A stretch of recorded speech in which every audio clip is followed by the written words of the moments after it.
தமிழ் நெஞ்சங்களுக்கு வணக்கம். இன்னைக்கு இந்த வீடியோல நம்ம வந்து எத பத்தி பார்க்க போறோம் அப்டின்னா, ஜியோ பேமெண்ட் பேங்க்ல எப்படி வந்து யுபிஐ சர்வீஸ் வந்து எனேபிள் பண்றத பத்தி தான் சொல்லப் போறோம். நார்மலா நம்ம ஜியோ பேமெண்ட் பேங்க நம்ம வந்து ஃபோன்பே, பேடிஎம், கூகுள் பேலாம் வந்து யூஸ் பண்ண முடியும். ஆனா நம்ம யுபிஐ சர்வீஸ டிசேபிள் பண்ணி வச்சிருக்கோம் அப்டின்னா, நம்மளால இந்த அப்ளிகேஷன் எல்லாத்துலயுமே வந்து பார்த்தீங்கன்னா யூஸ் பண்ண முடியாது.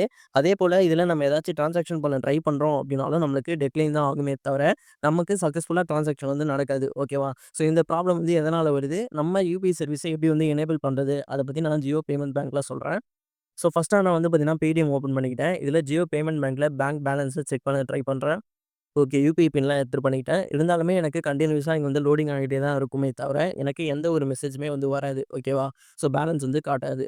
அதேபோல நான் பேங்க்க டீலிங்க் பண்ணிட்டு அகைன் லிங்க் பண்ண ட்ரை பண்ணாலும் எனக்கு லிங்க் ஆகாது. ஓகேவா? யுபிஐ ரிலேட்டடா எந்த ஒரு விஷயம் பண்ணாலுமே நமக்கு வந்து சக்சஸ்ஃபுல்லா வந்து நடக்காது. இது எதனால அப்டின்னா, பேமெண்ட் பேங்க் இருக்கு பார்த்தீங்களா? இந்த மாரி டிஜிட்டலைஸ்டு பேமெண்ட் பேங்க். இதுல நம்ம யுபிஐ சர்வீஸ்ன்னு தனியா வந்து ஆக்டிவேட் பண்ணணும். நார்மலா வந்து பார்த்தீங்கன்னா, அந்த ஒரு அஃபிஷியல் மொபைல் பேங்கிங் அப்ளிகேஷன்ல மட்டும் தான் யூஸ் பண்ற மாரி இருக்கும். பட் அதுல நம்ம யுபிஐக்குன்னு தனியா ஒரு செக்ஷன் வந்து இருக்கும். அத வந்து எனேபிள் பண்ணோம் அப்டின்னா தான், இது போல யுபிஐ அப்ளிகேஷன்ல நம்ம வந்து யூஸ் பண்ணிக்க முடியும். ஃபர்ஸ்ட்டு வந்து பார்த்தீங்கன்னா, இந்த ஜியோ ஃபினான்ஸ் ஆப் வந்து ஓப்பன் பண்ணிக்கலாம். இது வந்து கட்டாயமா தேவை. இது இருந்தது அப்டின்னா தான் உங்களால வந்து அந்த யுபிஐ சர்வீஸ் வந்து எனேபிள் பண்ண முடியும். ஓகே. இந்த அப்ளிகேஷன்ல ரிஜிஸ்டர் பண்ணிட்டு உள்ள வந்துருங்க. இப்போ நீங்க கீழ இருக்கக்கூடிய இந்த பேங்க் ஆப்ஷன் வந்து கிளிக் பண்ருங்க. இங்க வியூ மோர் அப்டின்னு இருக்கு இல்லையா? இத வந்து கிளிக் பண்ணிடலாம். பேங்க் ப்ரொஃபைல் அப்டின்னு இருக்கு இல்லையா? இத வந்து கிளிக் பண்ணிடுங்க. இங்க மை கன்சர்ன்ஸ் அப்டின்னு ஆப்ஷன் இருக்கு இல்லையா? இதையுமே கிளிக் பண்ணிடுங்க.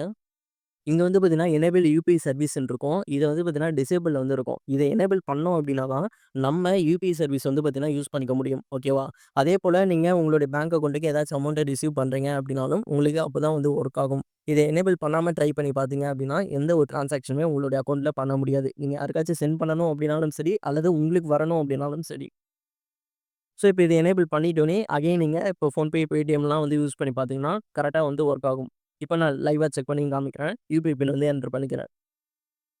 ஸோ, இங்க பார்த்தீங்கன்னா தெரியும். நமக்கு வந்து பேலன்ஸ் வந்து காட்டுது. இது போல தான் நீங்க வந்து யுபிஐ சர்வீஸ் வந்து எனேபிள் பண்ணணும். ஜியோ பேமெண்ட் பேங்க்ல. இது போல ஏர்டெல் பேமெண்ட் பேங்க்குக்கும் ஆப்ஷன் இருக்கு. அதுக்குமே நீங்க வந்து எனேபிள் பண்ணிக்கோங்க. ஒர்க் ஆகல அப்டின்னா, வீடியோ கடைசி வரைக்கும் பார்த்தவங்களுக்கு புரிஞ்சிருக்கும்னு நெனைக்கிறேன். நெக்ஸ்ட் ஒரு வீடியோல பார்க்கலாம். பை.